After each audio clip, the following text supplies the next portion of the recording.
Phenomenal game, James and JT. More of it, more of it. That was phenomenal. I'm glad we won. Sometimes, as parents or as older siblings, you must let the younger siblings win first. You must let their ego get a bit big. So you can crush it and teach them that you're still older. Okay. And hopefully they'll learn. But next week, we'll win again to make sure. Anyway, let me shut up now. My wife is like, please be humble. Try. All right. Well, we'll continue on with the PE series that we've been going on with. Also, so I've sent out the lesson note so you can have it with you. Today's lesson is titled A Spiritual Building with a Spiritual Foundation. So remember, when is the banquet this year in Sydney? 7 of December. Awesome. The Gen Workshop next year, who knows when that is? 24. Till 20. There you go. Next year, 2025. So we're going to have some fun. Also, Sharif, who's coming into Melbourne, arrives next week on Monday afternoon, which will be great. We'll walk him on Sunday with some shirts and a book, as we always do. Make sure he has a great welcoming and other stuff as well. On a sad but a great news, Chin leaves on the 20th of October, which is next week Sunday? Yes. Next week Sunday, yeah. So he will preach his last sermon on that Sunday. He will preach it to us and stuff on Tuesday for great feedback. Then he'll preach it on Sunday. And then instead of leaders, what we're going to have is a barbecue and a time of sharing. So tell me the one thing you want in your barbecue just for you. Anyway, that's a bad example. And then we have so just it'd be good for all of us to be in those chain, have a time of sharing, to say goodbyes to him, and have some barbecue, shed some tears. Let's see if we can make him cry, and then send him off to go do some great things in Zambia. A little fun announcement. So at the conference, it's cool to know that Beta is on her way. Basically, like a talent show. Oh. But what happens when there's a talent show, but not many talents are showing up? Oh. You turn it into a talent or no talent show. So the conference is the talent show. The conference is officially called Talent or No Talent. Oh. And Scotty is the director of it. Here is his message. This means that you will either perform depending on how you view your abilities, talent or no talent. Please confirm with your disciples if you struggle to point out which one is which. That's what he, and he put a smiley face. That's what he literally said. No, he put a weak face. That's what he literally said. If I could ask that you all announce it at your midweek service, which is what I'm doing, to see if anyone would like to perform a talent or no talent. So far, I have 7 talents and 0 no talents enrolled. In order to enroll to this prestigious competition, please have your members contact me directly and state their name, group or solo, category of interest, talent or no talent, act. So his name is Scotty Yakopo. I can give you that, and he gives his number and email. So let me know if you want to perform in the talent or no talent. Sure. I think we should get Dave to do a comedy show. Like, he will make everyone laugh. And then Joe will ask me, man. See, Jesus comforted the uncomfortable and disturbed the comfortable. So life has to be like that also. But point 1, a building with spiritual stone. So 1 Peter chapter 2:48 says, please make sure you share the notes. As you come to him, the living stone, rejected by man, but chosen by God, and precious to him, you also, like a living stone, are being built into a spiritual house to be a holy priesthood, offering spiritual sacrifices acceptable to God through Jesus Christ. For in scripture it says, see, I lay a stone in Zion, a chosen and precious cornerstone, and the one who trusts in him will never be put to shame. But now, to you who believe, this stone is precious, but to those who do not believe, the stone the builders rejected has become a capstone, a stone that causes men to stumble, a rock that makes them fall. They stumble because they disobeyed the message, which is also what they were destined for. So Christ is our living stone, chosen by God. To be chosen by God automatically guarantees that a person is chosen. The person chosen is precious. To be chosen also assures that there is a divine purpose. Jesus was chosen to be a cornerstone. If you don't know what a cornerstone is, in most buildings, modern buildings don't try to have it, but talk to Wayne, the architect. So as I talk, let me refer to it. So Wayne, The cornerstone is the most important stone in the building. It's where all the entire pressure goes, right? Yes, sir. All right, I confirm. The architect confirms for me. That is Jesus. He is the most important. No, bro. Anyway, Jesus is the most important stone. That's where all the goes. But in this, you see the concept as well. Rejected. Jesus was rejected. Sadly, as part of disciples, we get rejected, don't we? Yes. In certain areas. But I think of my friend Fang, who's in our church in China, leading the mighty church with her husband, Aaron. I remember her dad rejected her. She was engaged, getting to be married. Her parents came down, or her dad came down for her wedding. And her dad goes to her, got upset at her, goes, hey, because of the lie, being a Christian, being in the full-time ministry, I think it was more so being in the full-time ministry, you need to pay me back every single money that I paid for your study. If not, I'm going to hurt you. That's crazy. Nuts. And then my friend Aaron was like, I'm mad. I didn't even talk to my wife. That's the privilege of being married. Your wife belongs to you. That's your wife. That you got to take care of that. So, and she was mad, rejected. But then the interesting thing is, though her dad rejected her, later on this year, she's in our church in China, leading the church properly. Her sister now becomes a disciple. So though you're rejected, hold on tightly, and great things will happen. I think of Effie's best friend Liz. She was rejected as well by her family. When she became a disciple, they would give her schoolwork, so she stopped sharing. They'll ask for a bank statement, causing her to on her bank statement to go, oh, you're giving too much to the church. They cut her funds. Ask them to pay back a debt of 6K. Could you imagine your parents asking you to pay back a debt? That's like crazy. But now, she is now an incredible shepherd in the kingdom of God. Helping many people's marriages. They help my marriage. They help so many other people's marriage. So though she was rejected by her family for making the choice of Christianity, her life is now impacting so many more people. Precious also to believers. In verse 6, a quote from Isaiah 28:16, trusting in Jesus is the same as believing in him. So trust and believe goes hand in hand. Although the word faith is used in various ways, trust is the most common emphasis in the New Testament. The one who trusts will never be put to shame. In the same sense, the one who believes. I just think about some of the young Christians that have gone from fear to faith. It is amazing. Do you understand how big it was that Chelsea had her mom and her grandmother at Bible talk? Firstly, JT was kind of confused if that was her sister or her mom. She's like, she's so young. Her mom is so young. She just looks exactly like Chelsea. And then the grandma looks like Chelsea's mom's mom. Something like that. Kind of, yeah. But I was like, crazy. What? Could you imagine? Think about it. Remember when Chelsea was studying the Bible? What is one of the biggest issues? I don't know. I can tell my mother. My mom don't want me to be a Christian. Her mom was really stopping it. Yet it's the same mom that has walked into Bible talk. And what also it was on Sunday. I mean, if I was Zach's dad, I would be so proud of Zach. First of all, he was in a suit. I don't know the last time they saw him in a suit. Second of all, he had a haircut. I don't know the last time his mom saw. The last time his mom saw him with a haircut was in Spain, probably. Oh, not even that, before Spain. When she was here in Sydney. Look at yeah. They do video calls. Alright. But if you remember, Zach was afraid of telling his parents he wanted to be a Christian. Then from fear, he stood up for what he believed. To now bringing his mom, his dad, and sister to the church. To them enjoying the church service. Zach's dad is actually a pastor. That's crazy. From fear to faith. Rejected by would-be believers. The Jewish leaders, with their knowledge of the Old Testament, should have been prepared to accept Jesus as the Messiah. The Jews had they had it all. They had the Old Testament. There was no reason for them to reject Jesus. It was a stone of stumbling and a rock of offense to them.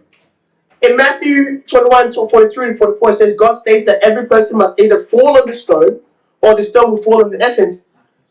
Is that you're going to get broken and accept? You know how Peter went to Jesus, fell on his knees, and was like, man, get away from me, Lord, I'm a sinful person. Is that you're broken about your sin, or Jesus will break you? You choose. Not much option there, right? They were destined to stumble. The destiny was not to disbelieve, but to stumble because of a refusal to believe and so be saved. The nature of the plan of God predetermines that some will believe and some will disbelieve. Christians are a living stone in the same building. So it's interesting. It says that we're spiritual a stone. He calls us a precious stone, but yet in a spiritual house. So the spiritual house, of course, is the church, built by and on Jesus. And we are a living stone. St. Paul is a living stone amongst the spiritual house. Living implies that disciples are active and excited. How great was it to have everyone share good news? I know I texted on Wednesday. You guys are probably like, Manny, you're back again with your thing. Yeah, I'm always back again with my thing. And I'll be back again with it next week with my thing. But you gotta understand, it was great. I thought our leaders, when we got the young Christians all came up, and everyone really, but especially the young Christians, they come up and shared the one answered prayer. How inspiring was that? You hear some of them sharing things with, I'm like, I didn't even know that scripture, man. You haven't even read that Old Testament stuff. Anyway, that's my thought. But it was just so inspiring. When you go, that's awesome. You have good news, share the good news. When we're living and we're active, we are not dead Christians. The only time we're allowed to be dead Christians is when we're in our grave. That means we're close to heaven. Okay? But then before that, we're living, we're active, we're fired up, we're excited. Stones are plural. Without each other, there is no building. Independency from one another is not even a possibility in the building of the Lord. I just think about disciples being so excited. I think my friend Alistair, if you know Alistair, he has a favorite word. Let's go. You have two words. It's time for you. You know me.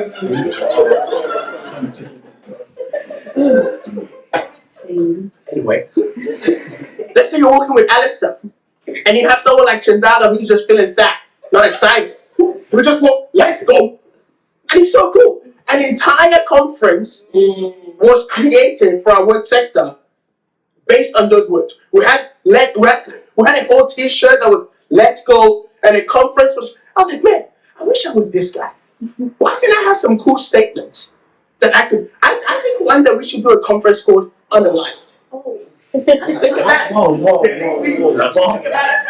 Think about Romans 6:1. Think about it.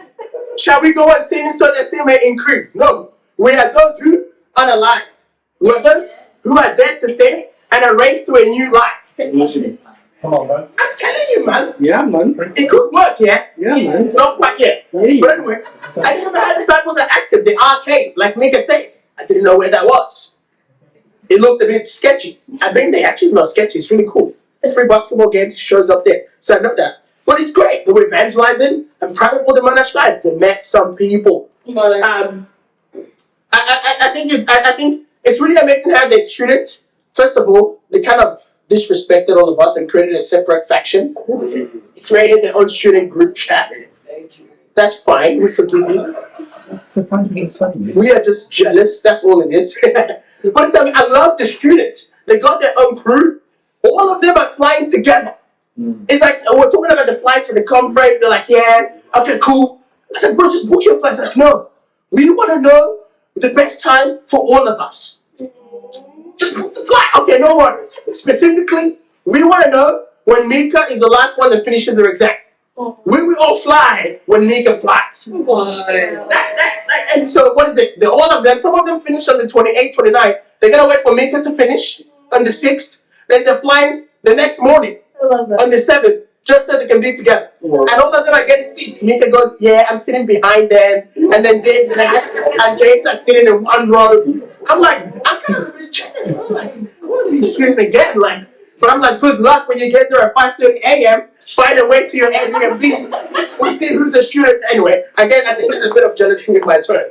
I need to repent. But that's great. No independency. The role as a team, the work as a team. I think about how if disciples were independent, we wouldn't have the beautiful church that we have. Yeah. Think about church service. How does it work? There are people there practicing the songs in the morning. I went in one of the mornings to the song practice, and I was scared for my life. Why? Chandala goes, guys, time to warm up your voice. Do whatever sound you want. I'm like, nah. I was like, bro, what the heck is going on? But then we're warming up. There's the singing people. Then comes MJ, Chantal, and Mika with the food. They decorate the food. Then come Juju with the muscles for all the chairs and the tables. He shows up in the morning to set it up. You don't see him when he's packing up. He's gone. You have to find him. True. You have to go back. Christine, imagine Christine not doing the communion. Would you have any bags passed around? There's no bags there. People go, where's Christine? The communion trays are passed around. Then all the song leaders singing. than the people that put the air conditioner up. The guy that forgets his sign in my car all the time. I have to grab it for him to put the sign. Like Wayne with the cameras. Can you imagine us not having Wayne with his cameras doing his thing for us? But it's like it's all amazing that makes church amazing. We're a holy priesthood for a purpose of offering spiritual sacrifices to God. Our first sacrifice is that of our bodies. Another is the sacrifice of praise. Also in Hebrews 13:15 is the sacrifice of doing good and sharing with those in need. Philippians 4:15-18 describes financial giving as sacrifice. Finally, Paul, depicts the saving of souls as an offering acceptable to God. In view of these sacrifices to be offered, what kind of priest have you been for God lately? Love the church. I think Chelsea is the priestess of gift giving. She's the priestess of gift giving. Laxa your way. What laxa you will get. I feel like I've enjoyed the winter because of the laxa. I'm kind of sick again if you can hear by my voice. Just letting you know. Just letting you know. If you need to know. I think about Mel, the priestess of financial giving, aka the spiritual Oprah Winfrey. You need help with this? I'll pay for it. You need help with that? I'll pay for it. You have bad cups at your house. They're not drinking cups. Here, no wine drinking. I love it. My life is made richer by her. I think about MJ, the priestess of encouraging everyone with adventure. If there is a public holiday, you better not let her know you are not working. If you do, you will be on a vacation. You will be going somewhere. Even if you want to sleep, you will be going somewhere. I love it. That's why for me, my ministry is always busy. So even if it's a public holiday, the Lord is always working. I think about Christine, the priestess of Facebook Market, stocked up the house of Ray and Wa, just made it look great. I haven't been yet after that. I want to go. I think about Ray, the priestess of tears. She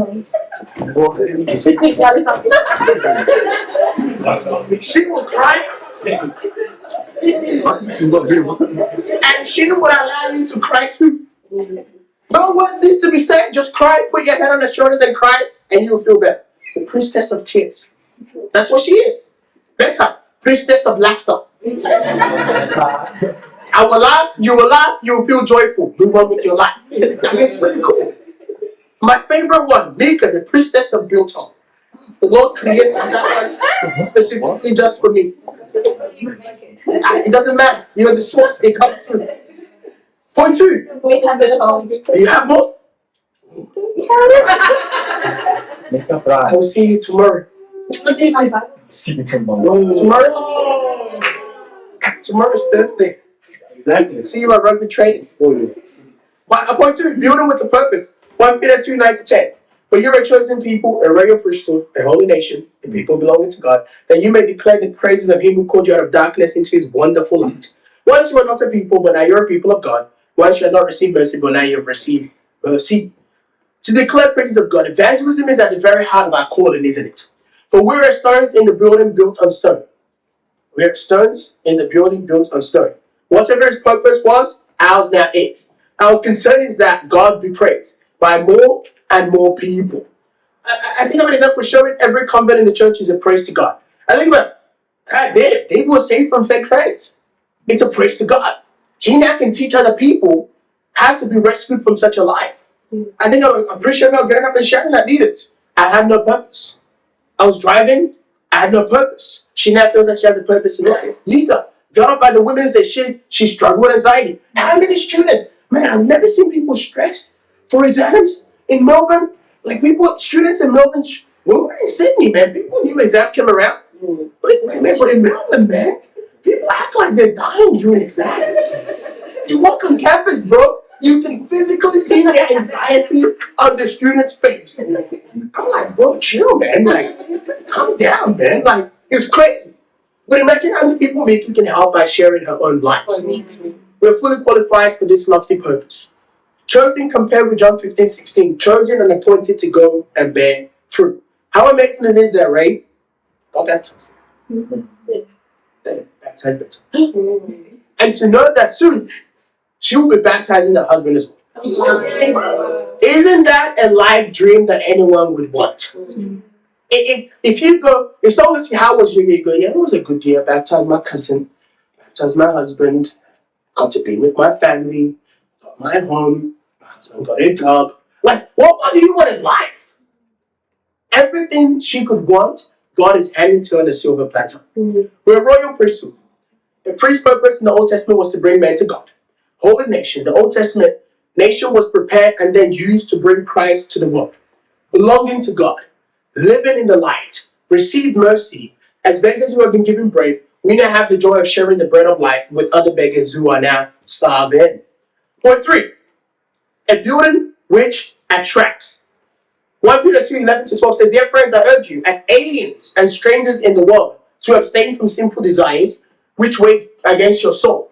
Live such good lives amongst the pagans that though they accuse you of doing wrong, they may see your good deeds and glorify God as on the day He visits us.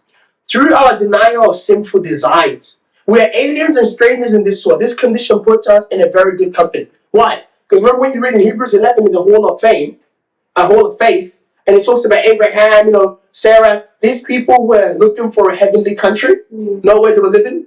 That's what we are as well. We are strangers on earth. I think the key thing you gotta understand, our home isn't here on earth. Our home is not.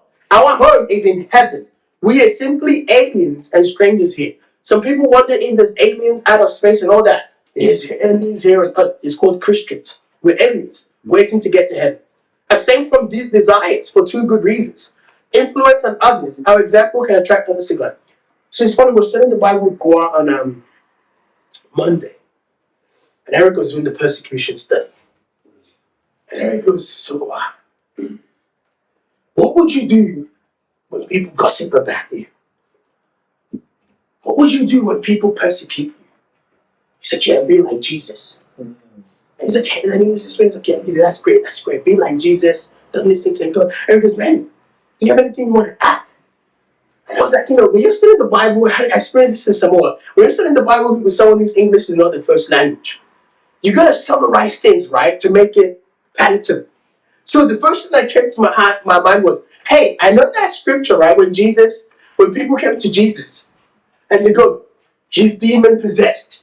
He's driving out demons by Beelzebub. Then he turns around and he goes, hey, if I am driving out demons by Beelzebub, then what about you, right? So I was like, let me summarize this so my friend can understand it. So I go to my friend. If anyone persecute you, you can do what Jesus did. You look at them and you go, what about you? Eric goes, no, bro, that's wrong. I was like, and as soon as it came out of my mouth, I was like, oh, no, don't do that. And I was like, too much. But you got the point. The point is, be a Christ-like example. Like Jesus. That's what it was true. I was better somewhere. Then it's funny. They were like, okay, bro, you need to talk to people at church. You sit at the back, it's not good, you need to talk to people. And I want to give you a challenge. Talk to 3 new people at church every day. He goes, bro, no, I'll talk to all of them. I was like, yeah. Then I saw him in the study today. I was in the study today. I was like, bro, remember 3 new people? He goes, nah, Eric, Juju, that's 2 already. I just have 1 more. You know them already. Chinese guy, man. Anyway, my friend, Captain. That's what Captain, bro. It's not to me. Right, baby. That's done. It's done. To protect our own souls, these desires wage war against our souls, doesn't it? The sinful desires. However inviting sin to look at times, it is pure poison and must be avoided like the plague that it really is. I think you gotta understand, like, you gotta be radical with sin. So I remember my friend Aaron when he was studying the Bible and lived at his parents' house. His parents were allowing a girl to live with them in their house. Wasn't blood related at all. I don't know if the girl was praying or anything, but they were helping at her son. Aaron goes, look, I live in this house with my family, but there's this other girl that lives in this house. So I don't lust, so I don't fall into impurity with this other girl that's living in the house. I'm going to move out and move into the brother's house. Some people might go, isn't that extreme? I mean, your family's there. So when you're trying to be radical with sin, nothing is extreme. If you have to say something is extreme, you already are falling into sin. You know why? Because you already want to lower the radical standard. Jesus says, if your right hand calls you, if your right hand calls you to sin, cut it off, right? Some of us go, let me cut out my pinky. Surely I can't sin with the other four fingers. Then you sin with it. I can't. Let me cut out 2 fingers. Surely I can't sin with just 2 fingers. Then you sin. Finally, 3 years later, let me cut off the hand. It's already too late. You're dead. Whereas if you were radical, boom, chopped it in the beginning, gone. You gotta be radical. Radical means absolute radicalism. Why? Because that's what it takes to be pure. Satan is more radical than you in making sure you sin than you are in making sure you don't sin. Yeah. Like, just think about that. Satan is invested and radical to make sure you sin. So you're going to look at yourself and go, am I more radical than Satan in making sure others? If you're not, you've already lost the war. It's about how radical you're going to be. Through living good lives, replaying with good deeds. Such a life does not stop initial accusation of wrongdoing. Such a life does allow the possibility of eventually changing even our persecutors. So we live a godly life. Why? To change our persecutors. One of my favorite stories about this is my friend Scotty. So when Scotty became a Christian, let's just say his family was not happy with him at all. Why? It's from Samoa. If you know anyone from Samoa, you understand family means everything, and you never go against family. So he chose to go against his family. I remember one day when I was a kid, and he was constructing a letter to so I think it was his mom or his family. He goes, look, I'm making my decision to put God first. And that letter was hard for him to do. His family persecuted him to the point when he had his wedding, his mom didn't show up in protest against his decision. Didn't show up at all. Could you imagine your own mom not showing up at your wedding because you chose to be a Christian? That's crazy, isn't it? My own parents didn't show up. And Nigerians are funny. They don't show up, but they tell everyone else in your relatives. So I was inviting my family friends. They go, your cousin is not coming, so we're not going to come as a ye bunch of shit. Anyway, so they didn't show up either. But it blows my mind that later on, Scotty's mom went from the person persecuting him to she then went to allow the Christians in Samoa to even live in her house. So then we started a mercy farm in Samoa to help the poor, help with the students and all that. The land that we do the farm when we have the greenhouse is the land that was owned by Scotty's dad that now went down to Scotty. Right in front of Scotty's dad's grave, right in front of his mom. She's happy with it. That is winning over your persecutors. It doesn't happen easy often. It takes a bit of time. But you can understand you live the life you live to win your persecutors. Last point, point 4. Building a foundation of submission. 1 Peter chapter 2, 13 to 25. This is for all the rebels out there. Submit yourself for the Lord's sake to every authority instituted among men. Some people go, man, do I have to submit to the government? Let's read. Whether to the king as the supreme authority or to governors who are sent by him to punish those who do wrong and to condemn those who do right. For it is God's will that by doing good you should silence the ignorant talk of foolish men. Live as free men, but do not use your freedom as a cover-up for evil. Live as servants of God. Show proper respect to everyone. Love the brotherhood of believers. Fear God, honor the king. Slaves, submit yourself to your earthly master with respect. Not only to those who are good and considerate, but also to those who are harsh.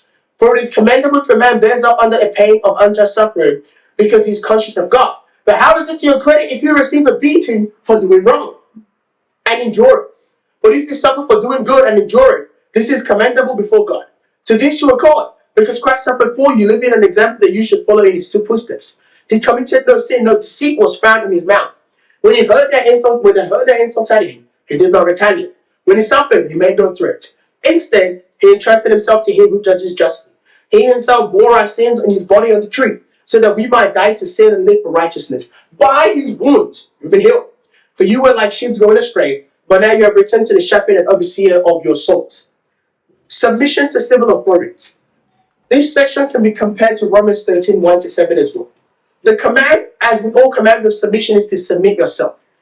It is a voluntary act and cannot be forced, since it must be done from the heart. No one can force you to submit. If you don't want to submit, you won't submit. In a day when little respect for authority exists, the command is the time one. I think today people are rebellious and think it's cool. Hmm. If you want to study our rebellion in history and see if it brought any good. People want rebellion, but they don't know what comes after rebellion. Right. So it's interesting if you watch Napoleon Bonaparte, right? If you look at his life story now, the French Revolution happened because they wanted the monarchy gone. Because they were consolidating power, exactly as Life Leaders is history. They were consolidating power and everything, right? So they got the monarchy gone. So everyone is like, yeah, the monarchy's gone. And now we can have freedom. But everyone has freedom. And crime was happening. So now people goes, we need power to control the crime. So they got power to control the crime. So we need to make sure this crime doesn't happen anymore. Let's centralize the power. Centralize the power. Let the power is in the hands of the few. And they become just like that. Monarchy. That's revolution. Then Napoleon Bonaparte himself, his victory became worse than the monarchy. Or maybe the same, but in essence, the revolution he wanted to get rid of the corruption was just the same thing. What do you learn? Humans just don't like submitting. I'm not saying what the monarchy did is right. What I'm trying to say is humans want someone else always act. But once that person gets out, then you go, what next? The reality is, the truth of the matter is, every government is corrupt in every way. Your submission is not because that government is perfect. Your submission is just because you do it for God. But people like rebellion and think it's cool. It's not cool. Because if you're rebellious in one area, you're rebellious in all areas of your life. A husband that is rebellious, horrible marriage. A wife that is rebellious, horrible marriage. What you gotta ask yourself is, are you rebellious on a heart level? You know how you know? Do you enjoy getting advice? Or do you enjoy giving advice? Giving advice is easy. It doesn't require any submission. It might even stroke your ego. Taking advice, you actually have to humble yourself to it. Do you act before you get advice? Some people think getting advice is like the Black Plague. What I want to do, what I want to do. Cool. Go for it. Live your life. But when your husband comes calling to me or your wife comes for D times, I'm looking at you and say, how is the way you want going? That's why we love marriage counseling. Because we go, well, how, bro? Like, that thing, man, it seems like you've been struggling with this for a while, isn't it? The wife goes, yeah, it's not changing. Do what you want. I don't want to do what I want. I want to do what is right. So I think it is, but unless man's law clearly conflict with God's law, we must be submissive in both action and attitude. I think of my friend, copyright. Some of us, it goes deeper. How many of you pirate things that you shouldn't pirate? No. Some of us go, well, is that really illegal? Yes, it is. A pirate means you get things illegally. Some of us download videos from places that we shouldn't, and so on and so forth. It means you get things illegally. I remember this was a real interesting one. Some people have mixed convictions and believe when you're in Samoa, pirating is legal. Ask them why. They go, well, the government doesn't say it's illegal. It doesn't. India done that. Those guys will try to get me. Because in Samoa, man, people just find movies. Before they even come out in the cinemas in Australia, they're watching that thing. And I was like, man, tell me the website you go. They're like, bro, we just came from a website. And the foolish me goes, yeah, show me the web. I'm looking at the website, I'm like, you're not downloading this thing. They were like, it's oh. There's no law against it. There's no, yeah, some people like, but it's so interesting because for me, the biggest temptation for me is basketball finals. If I don't have an account, if I don't have a paid account to watch basketball, I know there's a way that I can watch it. Have you ever gone on YouTube and you go, but NBA Finals live? There's a bunch of people that are live streaming it. All I have to do is just to click and I can watch. Every final, maybe not every, but almost every final, I get so desperate. I find myself typing life. It shows up. And I go, I can just click it. Then I start to go through the justification. If it's on YouTube, then maybe it's okay. Maybe YouTube itself knows it. Then if you go on Facebook, you can find it again. So it kills my heart. Then I have to find I find my spot in Monash. The arcade is always showing it live. Then my friend Brandon never crosses the line unless the walking man is green. Killed my life. I hate those things. I hate those things. I'm like, bro, just walk. But then this guy does it, and you're like, hey, dang, it has to be. I have to follow it. So now I have to follow it. And it's like, it kills my life. But I'm like, am I breaking the law really? Yes. But it's like, so it's just a stupid robot. It's not like you hate it. Then it's like, I have to follow it. I used to hop trains. Have you ever jumped up at like overnight? Some of us still do those things as Christians. You know you're wrong when the more rebellious person than you rebukes you on jumping trains. JT. My friend JT had jumped the train. And Solomon told her it was wrong. If Solomon ever tells anyone something is wrong, then it's wrong. Because that man knows of the illegal ways to be illegal. We gotta show proper respect for everyone. We must pass both the prejudice test and the preference test. Love the brotherhood. Both tests comes into play again. Submission to masters. By way of application, this will be submission to employees. So are you submissive to your employees? Do you show up on time? Do you respect them? Do you talk behind their back? See, I think Christians should be able to keep jobs. Because if we actually apply the principles of the Bible, I think bosses will never see people like us ever in their life. I just think they wouldn't. Gratitude that we worked for when we did the job that we did. We finished it last year. I was like, guys, we should write a thank you card for the lady that employed us.